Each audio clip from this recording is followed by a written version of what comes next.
আমাদের কাছে $50,000 বাজেট থাকার পর আমরা $8,000 একটা কোচ দেশে নিয়ে আসতেছি, কতটা হাস্যকর। আমি মনে করি বাফুফে সরাসরি আমাদের আবেগের সাথে প্রতারণা করছে।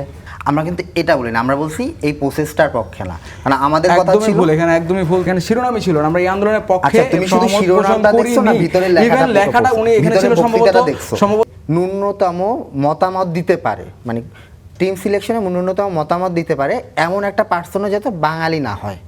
যতক্ষণ আপনি নেগোসিয়েশন করতে পারতেছেন, নেগোসিয়েশন আমি কখন করব? আমি কি কোর্স নেওয়ার পরে নেগোসিয়েশনে যাব? How funny is it আলট্রাস? Welcome back. আলোচনার জন্য আমাদের সঙ্গে স্টুডিওতে আজকে উপস্থিত রয়েছেন তিনজন অতিথি। আমার ডানে রয়েছেন রাকিবুল ইসলাম সাগর, তিনি সাধারণ সম্পাদক আলট্রাসের, বাংলাদেশ যে আলট্রাস রয়েছেন। মাঝখানে রয়েছেন রাফি ইকবাল, তিনি রেডিয়ান গ্রিনের ফাউন্ডার, এবং আমার একদম ডান দিকের কর্নারে রয়েছেন মেহেদি হাসান নভি, তিনিও ফাউন্ডার এবং বাংলাদেশ আলট্রাসের ফাউন্ডার। আপনাদের তিনজনকে আমি স্বাগত জানাচ্ছি স্টার প্লেস সেটে। Thank you. দীর্ঘদিন থেকেই আপনারা কোচ নিয়ে আন্দোলন করছেন, বাংলাদেশের কোচ কারা হবেন তাদের নিয়ে আপনারা কাজ করছেন, বিভিন্ন কোচের নাম আপনারা তুলে এনেছেন, আপনাদের মাধ্যমে অনেক নতুন কোচের নামও জানতে পেরেছে বাংলাদেশের সাধারণ যারা মানুষ রয়েছে।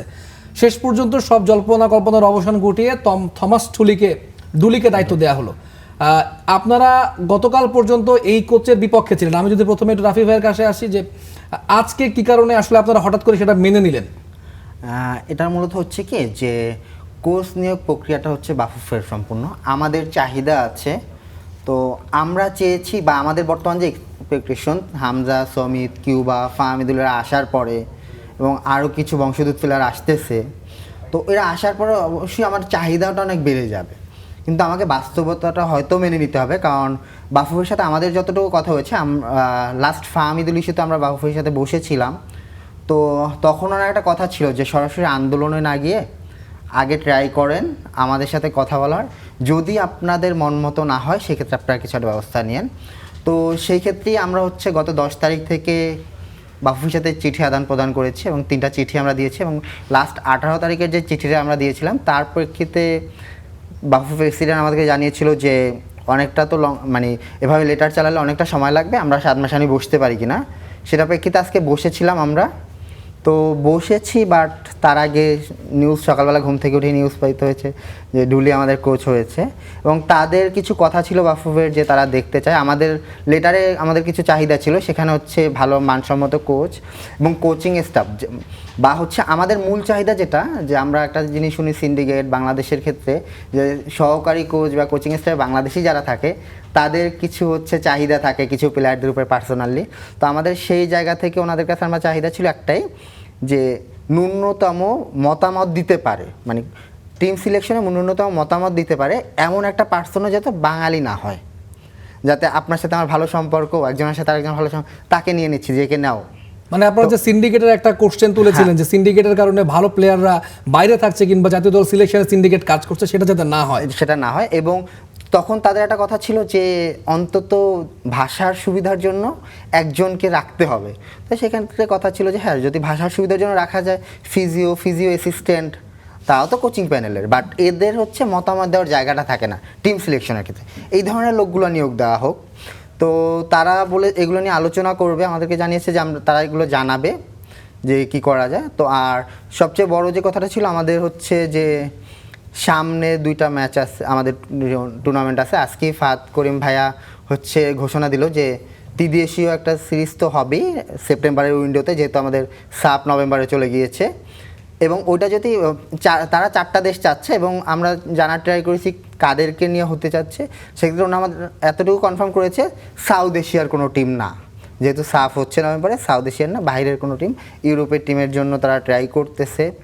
তো সেটা যদি আসে ভালো, এবং সাফ এই 2টা টুর্নামেন্ট দেখার পরে তাদের সাথে এটাই কথা ছিল যে এই 2টা টুর্নামেন্ট বা কিছুটা সময় দেখার পরে যদি মনে হয় যে না এই কোচকে দিয়ে আর হচ্ছে না, যেমন আমরা ক্যাবরেরার সময় একটা সমস্যা ফেস করেছি, লং টাইমের চুক্তি করে ফেলেছি, বাট তার খারাপ পারফরমেন্সের জন্য তাকে আমরা বাদ দিতে পারি না, কারণ একটা ইস্যু দেখিয়েছে যে তার চুক্তি এখন বাতিল করতে গেলে বড় একটা জরিমানা গুনতে হয় বাফুফেকে। মানে আপনারা আসলে মেনে নেওয়ার মূল কারণটা হচ্ছে আপনারা যেটা বলছিলেন, যদি খারাপ করে তাকে বাদ দেওয়ার সুযোগ রাখতে হবে, শর্ট টাইমের একটা চুক্তি সেটা হয়েছে, তারা রেখেছে বিধায় আপনারা মেনে নিয়েছেন। আমি খুব সম্ভবত রাকিব ভাইকে রাফি বলে সম্বোধন করার, রাফি ভাই একটু হাসছিলেন। আপনার কাছে আসলে আসবো, যেটা জানতে চাইবো যে আপনারা প্রথম থেকে যখন আন্দোলনটা শুরু করেছিলেন এই কোচের ব্যাপারে, বিশেষ করে যখন কোলম্যান এবং বেয়ার্ন স্টকের বিষয়ে কথা হচ্ছিল, আপনারা বলছিলেন স্বচ্ছতা একটা জায়গা মেনটেন করতে হবে। আপনারা কি শেষ পর্যন্ত সেই স্বচ্ছতা দেখতে পেরেছেন? প্রথমত আমি একটা ব্যাপার আপনাদের সামনে একটু বলতে চাই, সেটা হচ্ছে আলট্রাস এই আন্দোলনের সাথে ছিল না। প্রথমত রাকিব ভাই অনেক কথা বললেন তার আন্দোলনের সাথে ছিল কিনা জানি না, বাট আপনি যখন বলেন আপনারা আন্দোলন করছেন, বাট এখানে আপনাদের একটু ল্যাকিংস আছে। আলট্রাস এই কোচ আন্দোলনে ছিল না। প্রথমত আন্দোলনে ছিল কারা? বাংলাদেশের আদার্স যারা ফ্যানবেজ আছে তারা, red and green, union Bengal থেকে শুরু করে লর্ড অ্যাসোসিয়েশনস আর অনেকগুলো সংগঠন এই আন্দোলনে ছিল। ইভেন আলট্রাস আজকে একটা তাদের ইয়ের পেজ থেকে হচ্ছে একটা ঘোষণা দিছে, তারা এই আন্দোলনের সাথে যুক্ত ছিল না এবং তারা এই আন্দোলনকে সমর্থন করে না। তার মানে তারা কোচের যে ব্যাপারটা, কোচের যে ব্যাপারটা সেটা হচ্ছে তারা সমর্থন করে না। তারা হচ্ছে ফেডারেশন যেই কোচ দিতে চাচ্ছে তারা সেটাতেই রাজি। কেন রাজি সেটা বাংলাদেশ ফুটবল সাধারণ জনগণ বুঝবে। দ্বিতীয়ত যেটা হচ্ছে কোচের যেই ব্যাপারটা, প্রথম থেকেই আমরা চেষ্টা করতেছিলাম ফেডারেশনের সাথে যোগাযোগ করার, এবং সর্বপ্রথম আমরা পেজ থেকে অনেকবার তাদের সাথে যোগাযোগ করা ট্রাই করছি। ফাত করিম ভাইয়ের সাথে পার্সোনালি কথা বলছি। ফাত করিম ভাইকে কল করলে তিনি সবসময় জানাইছে যে কোচের ব্যাপারটা আমি দেখতেছি না, এটা টেকনিক্যাল টিম দেখতেছে। টেকনিক্যাল টিম কে?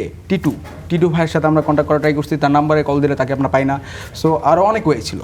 সো আমরা যখন কুল কিনারা হারায়ে, যখন ফেডারেশনের সাথে অনেকবার যোগাযোগ করা ট্রাই করার পরেও যখন দেখতেছিলাম যে আসলে তাদের সাথে আমরা কোনোভাবে কানেকশন করতে পারতেছি না, তখন আমরা বাধ্য হয়ে রাস্তায় নামছি। কখন নামছি? যখন দেখছি আপনার ব্রাজিলিয়ান যেই কোচ ছিল তাকে হাতছাড়া হয়ে যাচ্ছিল, তারপর হচ্ছে আমাদের আদার্স যে বার্ন স্ট্রোক যে ছিল তাকেও আমরা হাতছাড়া করে ফেলতেছি। যখন থার্ড অপশন ছিল বার্ন স্ট্রোক, তাকেও যখন আমরা পাচ্ছিলাম না, তখন সেকেন্ড অপশন ছিল না, বার্ন স্ট্রোক ছিল থার্ড অপশন। থার্ড অপশনও যখন তাকে পাচ্ছিলাম না, সেকেন্ড অপশনে ছিল হচ্ছে কি যেন নাম তার, কোলম্যান। রোজারিও মিকেল প্রথমে ছিল। কোলম্যান ছিল হচ্ছে ক্রীড়ামন্ত্রীর পছন্দের একজন লোক, তাকেও আমরা যখন পেলাম না তখন বললো, ক্রীড়ামন্ত্রী নিজে ঘোষণা করছিল যে যেহেতু কোলম্যানকে আমরা পাচ্ছি না, সেকেন্ড অপশন হিসেবে বার্নস্ট্রোককে আমরা রাখতে চাই। যখন বার্নস্ট্রোককেও আমরা পাইলাম না, সেক্ষেত্রে দেখছি যে আমাদের আসলে কুল কিনারা সব হারাই যাচ্ছে। তখন আমরা বাংলাদেশের ফুটবল ফ্যানবেস, আমাদের দায়িত্ব কি? আমাদের দায়িত্ব হচ্ছে অবশ্যই বাফুফের সাথে কমিউনিকেশন করা। যদি তারা আমাদের দায়িত্ব কথা না শুনে, সেক্ষেত্রে আমরা আন্দোলনে যাওয়া। সো দেন আমরা আন্দোলনে মুভ করছি। সো আজকে অনেকগুলো মানে নাম ধরেই বলতেছি, আলট্রাস যেই মানে ফেডারেশনের সাথে কথা বলে আসলে কি বুঝাইলো আমরা বুঝতে পারলাম না। আমাদের কোচিং প্যানেল যুক্ত হয়ে গেছে, কোচ দেশে চলে আসছে, তারপরে আসলে তারা গিয়ে ফেডারেশনে বসে ফেডারেশনের লোকদের সাথে আসলে মিটিং করতেছে। How funny! Is it আলট্রাস? Actually প্রত্যেকটা দেশে আলট্রাস কি এগুলো করে?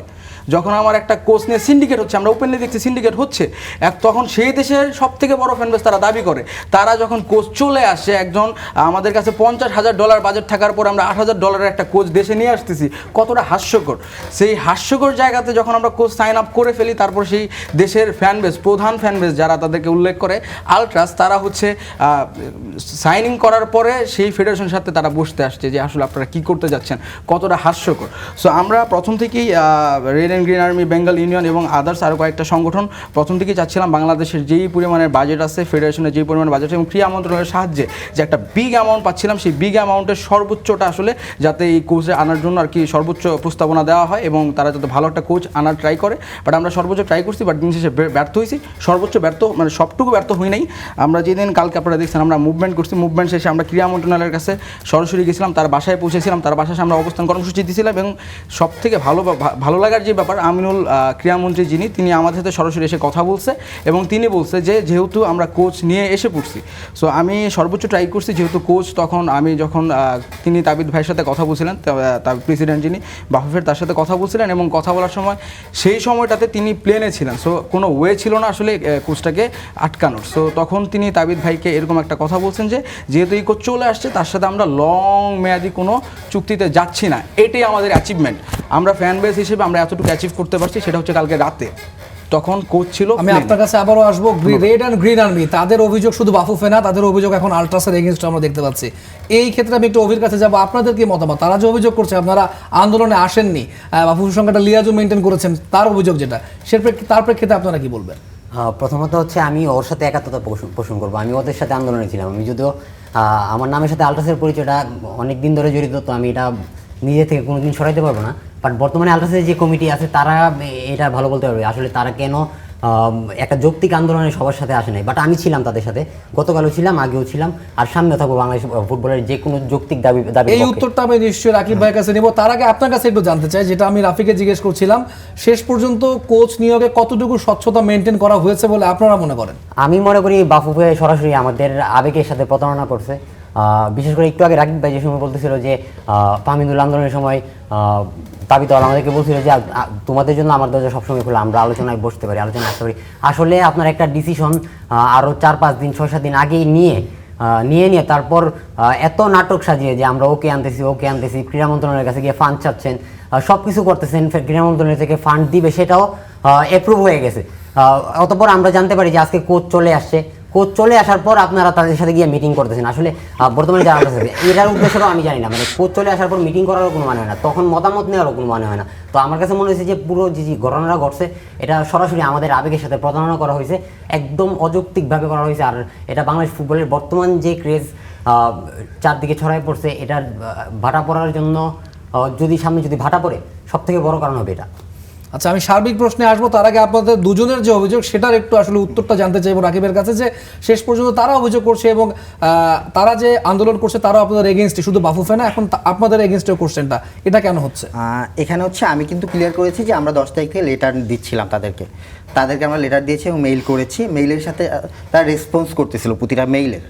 আর যেটা বললো যে রাফি যেটা কমপ্লেন করলো যে আমাদের থেকে বলা হয়েছে যে এই আন্দোলনটার পক্ষে আমরা না, আমরা কিন্তু এটা বলি না, আমরা বলছি এই প্রসেসটার পক্ষে না, মানে আমাদের কথা ছিল ভুল, এখানে একদমই ভুল। তারা আজকে বাফুফের ভবনে যখন গেছিল, সময় টিভি থেকে শুরু করে যমুনা, চ্যানেল 24, অনেকগুলো চ্যানেল ছিল, সেখানে ইভেন খেলা যুগের একটা পোস্টই ছিল এইভাবে, আমরা এই আন্দোলনের পক্ষে নয়, সেখানে শিরোনামই ছিল আমরা এই আন্দোলনের পক্ষে। তুমি শুধু শিরোনামটা দেখছো না, ভিতরে লেখাটা উনি এখানে ছিল সম্ভবত আলট্রাসের আগের কমিটির কোষাধ্যক্ষ ছিল যিনি এই কথাটা বলছে। সো উনি বলছে আমরা এই আন্দোলনের পক্ষে নাই এবং এর সাথে সহমত পোষণ করি নাই, এটা উনি নিজের মুখে বলছে এবং এটা বাংলাদেশের প্রতিটা ফুটবল প্রেমী যারা আছে তারা সবাই দেখছে। এবং এটা নিয়ে এইটাই আজকে সারা দিনের ফুটবলের আলোচনার কেন্দ্র ছিল এই কথাটা, যে আলট্রাসের মতো একটা সংগঠন যারা ফুটবলের সব সময় ছিল, কখন ছিল 2024-এর প্যানেলের আগে। এই কথাটা আমি কেন বললাম এটা আপনারা পরে ঘাটলে পাবেন, যারা জানে তারা হয়তো বা জানে 24-এর প্যানেলের আগের যে সংগঠনটা আর এখনকার যে সংগঠনটা তার রাত দিন তফাৎ। কেন তফাৎ আসলে এটা ফুটবল প্রেমীরাই বলতে পারবে। কজ একটা যৌক্তিক দাবি নিয়ে যখন ফ্যানরা মাঠে নামে, তখন হচ্ছে দেশের প্রতিটা মানুষ চাচ্ছিল যে এটা নিয়ে একটা আন্দোলন হোক, বাফুফেকে যদি কোনোভাবে প্রেশারাইজড করে কোচটাকে চেঞ্জ করা যায়, এটা একটা যৌক্তিক দাবি, সময়ের দাবি, আমরা কেন আন্দোলন করব না। সেখানে আলট্রাস হচ্ছে বাংলাদেশে একটা বড় ফ্যান বেস দখল করে রাখছে। সো তাদের উচিত ছিল এখানে সহমত পোষণ করে মাঠে আসার। কেন আসে নাই আসলে সেটা তারাই জানে। সেটা আমি রাকিবের কাছে জানতে চাইবো আসলে কেন আসে। আমি একটু রাফিকে প্রশ্ন করব, তুমি হচ্ছে শুধু ওই নিউজটার হেডলাইন দেখেছো নাকি হচ্ছে বক্তৃতাটা শুনেছো? আপনি যদি আমাকে অনুমতি দেন আসলে এখন আমরা সেটা প্রকাশ করতে পারছি না, কিন্তু আমরা বক্তৃতাটা শুনতে চাই। আমাদের কথা ছিল যে আমরা যেহেতু নেগোসিয়েশন টেবিলে বা নেগোসিয়েশনের মাধ্যমে যেতে পারতেছি, যতক্ষণ আপনি নেগোসিয়েশন করতে পারতেছেন, নেগোসিয়েশন আমি কখন করব? আমি কি কোর্স নেওয়ার পরে নেগোসিয়েশন শুরু করছি কিন্তু 10 তারিখ। না আপনি আমাকে এটা বলতে সাগর ভাই, আমি 4 তারিখ হচ্ছে কোচ নিয়োগের জন্য বাফুফে ওপেন সিভি চাইছে, তারপর 276 জন কোচ দিছে। এর মধ্যে আমরা অনেকগুলো বড় নাম শুনছি, মাঝখানে ক্রীড়া মন্ত্রণালয় থেকে যে ফান্ডের সংকট ছিল এটাও অ্যাপ্রুভ হয়েছে। অতঃপর আপনারা 10 তারিখ থেকে চিঠি চালাচালি শুরু করছেন, আজকে খুব সম্ভবত 23 তারিখ, 13 দিন। আজকে হচ্ছে আমাদের কোচ যাকে নির্বাচন করেছে সে দেশে আসছে 10 থেকে 13, এর মধ্যে 13 দিন গেছে। এই 13 দিনের মধ্যে যে সময় বাফুফে প্রসেসটা ডিলে হচ্ছে আপনি বলতেছিলেন, তখন পর্যন্ত আপনাদের মুভমেন্ট, আপনারা তখন পর্যন্ত তাদের তাকায় ছিলেন। আজকে আপনারা কোচ আসার পর তাদের সাথে মানে নিয়ে আসার পর আপনাদেরকে ওনারা রাইকে নিয়ে আপনাদের সাথে মিটিং করছে। আসলে আমি আপনাকে এটা প্রশ্ন করবো, এটা কি আপনাদের সাথে প্রতারণা হয়েছে কিনা? আপনাদের চিঠির জবাবটা কি তারা কোচ আনার আগে দিতে পারতো না বা আপনাদের সাথে তখন বসতে পারতো না? আপনাদের অবস্থানটা এখন আমি জানতে চাইছি যে এটা আমি মনে করি আপনাদের সাথে প্রতারণা হয়েছে। আচ্ছা, এখন আমি তোমাকে একটা কথা বলি, তুমি যেটা বলতেছো এতদিন পরে, বাট আমি বলছি কিন্তু এই মাঝে আমাদের আরো ইমেল চালাচালি হয়েছে।